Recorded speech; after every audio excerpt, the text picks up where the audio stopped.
Now that we've seen some of the basics of navigating in the terminal and displaying text files in the terminal, I want to look at some ways that you can actually analyze and manipulate files inside of a Unix and particularly a Linux terminal. One command that allows us to analyze files is the wc command, which is short for word count, but that's not actually the limit of what the command is able to do.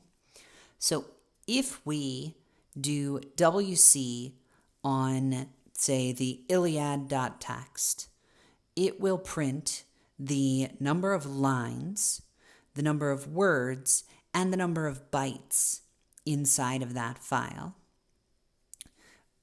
Bytes can also be sort of mapped to characters in this case as well. So if we just do wc, we'll get all of those measurements for that file. However, we can also narrow it down. We can tell it options, or flags is another term you'll often hear for these sorts of things in Unix or Linux, that will tell it which specific information we would like it to give us. So you can do wc space -l and then another space and the file that you're wanting to analyze, and it will just tell you the number of lines in that file. You can do -w in the middle instead, and it will tell you the number of words using spaces and new lines to analyze where those words might begin and end. And you can do -c to get the number of bytes, which is also typically analogous to the number of characters, which is what the C can be thought to stand for there. Another good tool for analyzing and now even sort of starting to manipulate the data that's inside of files is grep. It looks up some word or some pattern inside a file. So I could, for example, search for the word word in a particular file by doing grep and then word and then the name of the file that I want to analyze. It finds the whole lines that word is on, because it wouldn't make much sense to just search for the word and get back word 100 times. We want the context. We want a little more information about where was word in that file. And so it will print out for us the lines that contain the word word in this case. It goes way beyond simple searches like this, and it's worth looking into all of the details of what you can do with grep, because it's a very powerful and flexible tool that can allow you to dig into the contents of a file in ways that even a lot of visual tools that you might have access to in most operating systems don't really provide you with that kind of level of analysis. But for us, mostly simple word or small pattern searches will do just fine.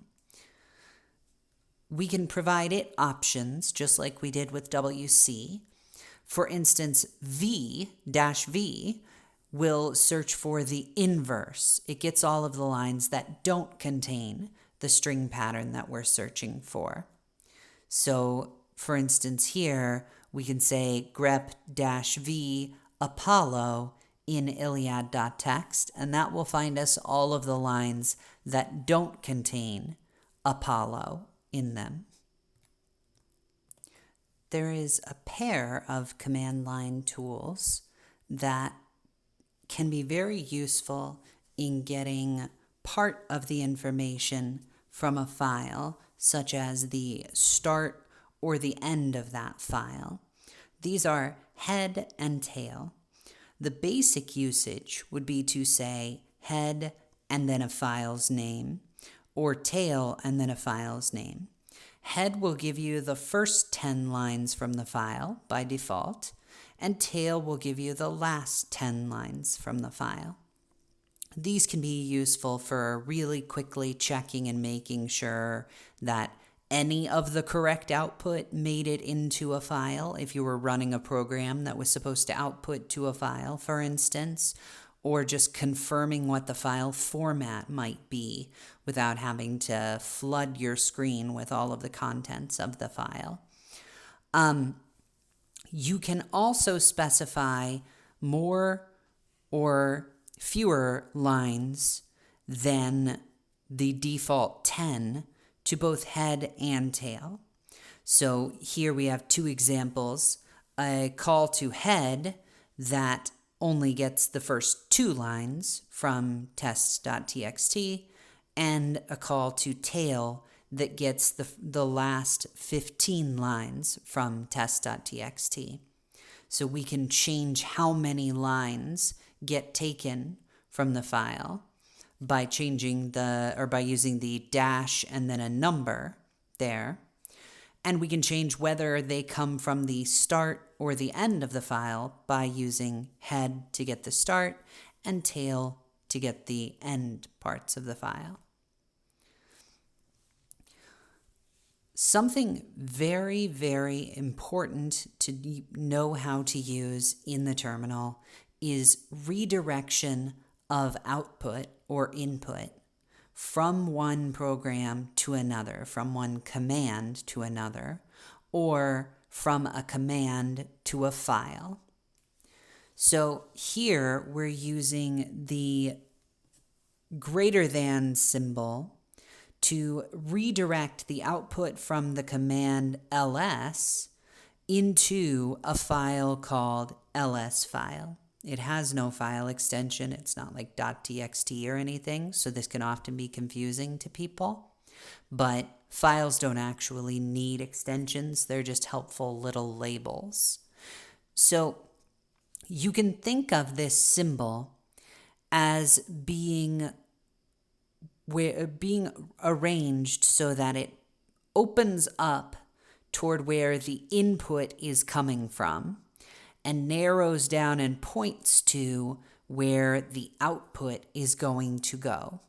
So here, it takes things from ls, whatever is listed in the current directory, and it feeds them into a file called lsfile. This file does not have to exist before I run this command. It will create the file if that file did not exist. It also will make it so that I don't see the results of ls on the command line at the terminal there. So it will look like it did nothing until I look at the contents of lsfile. And if that file, lsfile, did already exist, the way that I've written this command here would replace whatever the current version of lsfile is. So you have to be very careful in doing these sorts of things. Most command line terminal programs will just go ahead and overwrite or remove a thing if the command you stated asks it to do that. Things like copy. If you copy on top of an existing file, it will not ask you, are you sure you want to do that?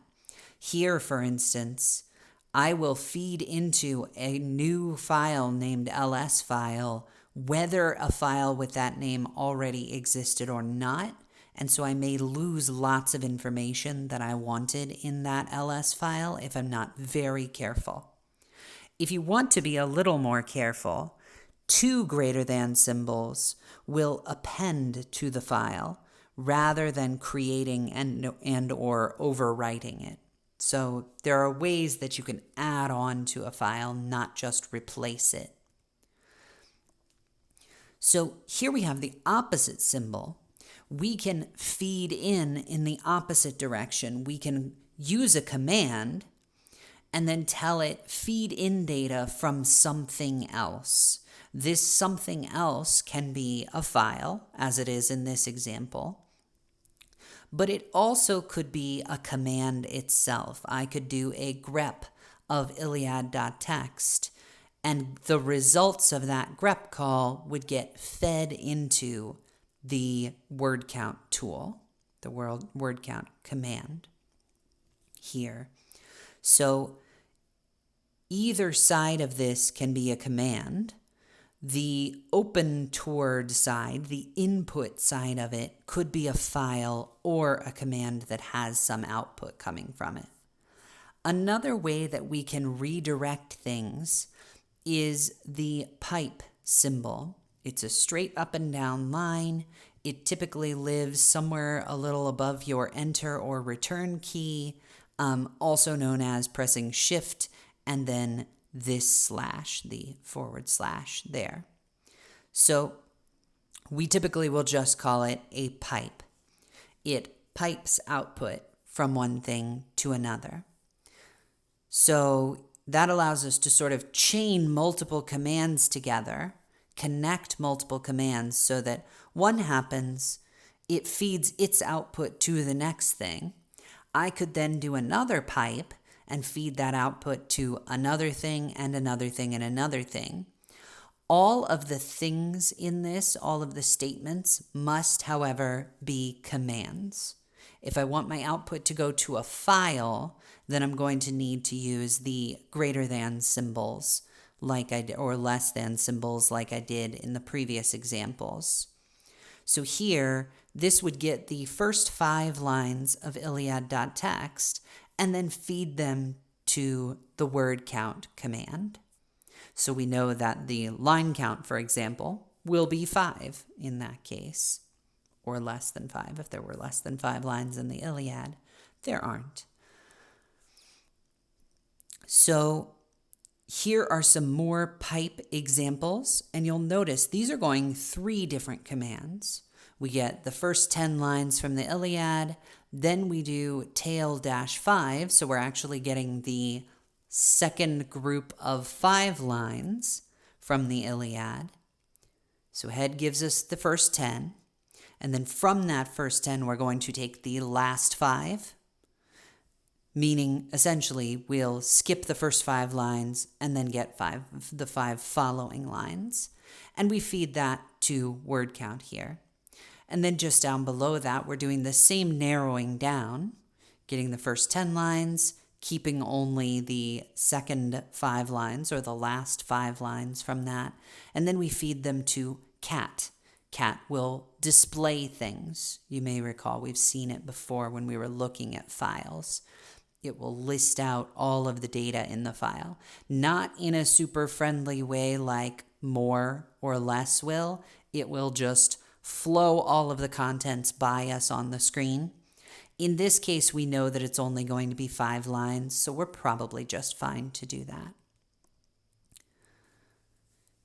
Here's a little bit of a recap of some of the different ways that we can manipulate files and data at the command line in the terminal, and ways that we can combine different statements.